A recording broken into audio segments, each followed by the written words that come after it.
Morning বন্ধুরা, তো চলে আসলাম আবার একটি নতুন ভিডিওর সঙ্গে। তো এই যে সোনু সকাল সকাল ব্লগ দেখতে বসে পড়েছে। তো এদিকে কালকে সর্ষে মাড়াই করেছিল, সেগুলোই তোমাদের দাদাভাই ছাদের ওপর তুলছে। আর এই যে এখন হাফ বস্তা মতো রয়েছে, তো এগুলোও তুলতে হবে। তো এই যে ঠাকুমা কিছুটা সর্ষে মেলেও দিচ্ছে হাত দিয়ে। দেখো শস্যগুলোর কালারগুলো বেশ হয়েছে, এই রোদে না দিলে এখন একটু কাঁচা কাঁচা আছে, তো কালার কালো হয়ে যেতে পারে। সেই কারণে ঠাকুমা আর আমি শস্যগুলোকে একটু রোদে ফেলে দিচ্ছি। আর তোমাদের দাদাভাই এগুলো বস্তা ধরে ঢেলে দিচ্ছে, কারণ বস্তাগুলো বেশ ভারী, সেই কারণে ঢেলে দিচ্ছে। আর আমি আর ঠাকুমা, আমি পা দিয়ে মেলে দিচ্ছি আর ঠাকুমা হাত দিয়ে সাইড করে দিচ্ছে। তো এবার আর সর্ষের একটু দাম নেই, তো ভাবছি সর্ষে আর বিক্রি করবো না, সমস্তটাই ঘরে খাওয়া হবে। তো এই যে আমি একটু হাত দিয়ে এদিকে সরিয়ে নেব, কারণ এক জায়গায় অনেকটা বেশি হয়ে গেছে, তো সরিয়ে না নিলে হচ্ছে না।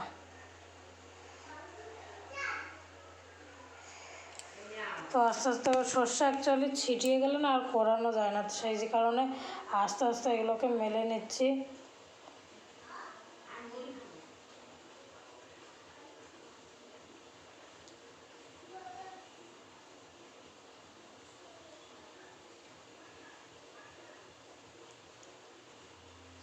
তো তোমাদের কাদের কাদের খেতে সর্ষে হয়েছে নিজের খেতে অবশ্যই কমেন্ট করে জানাবে। তো এই যে শস্যগুলো ভালো করে পা দিয়ে নিচ্ছে। আগের বার না এতটা ভালো শস্য হয়নি, এবার সকলেরই বেশ ভালোই শস্য হয়েছে। তো এই যে ঠাকুমার মতো নাড়তে দাও, আমি যাব রান্না করতে। তো এই যে আজকে সকালে রান্না হয়েছে বাঁধাকপি পুঁটি মাছ দিয়ে। পুঁটি মাছ খলসে মাছ সমতটাই ছিল, তো খলসে মাছ পুঁটি মাছ দিয়ে আর টমেটো দিয়ে লঙ্কা চিড়ে পাঁচফোড়ন ফোড়ন দিয়ে করেছি বাঁধাকপি। আর এখানে করেছি একটু চিকেন। এই যে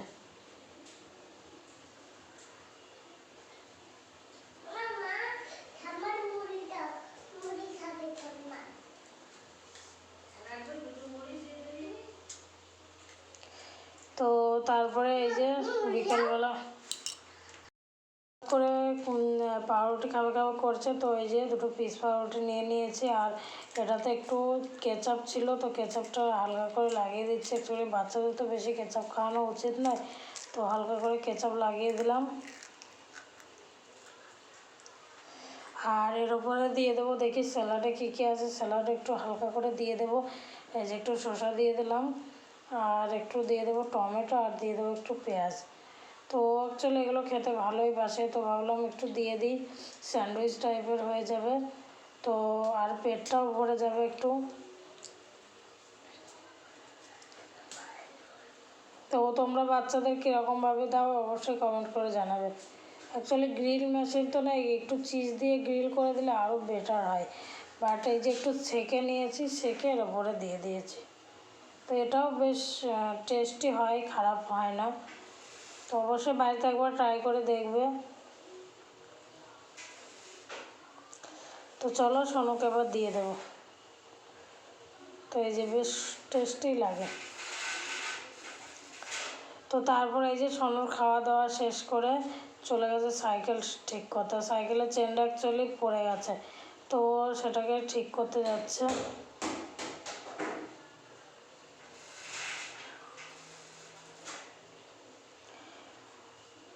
তো এই যে ও নাকি মিস্ত্রি হয়েছে, ও বলছে আমি মিস্ত্রি হয়েছি, মিস্ত্রি সাইকেল ঠিক করছে। তো আমাদের আর সাইকেল গ্যারেজে দেওয়া লাগবে না, সোনুই এখন থেকে সাইকেল ঠিক করে ফেলবে, তাই তো? তুমি একা ঠিক করে ফেলবে? ওই যে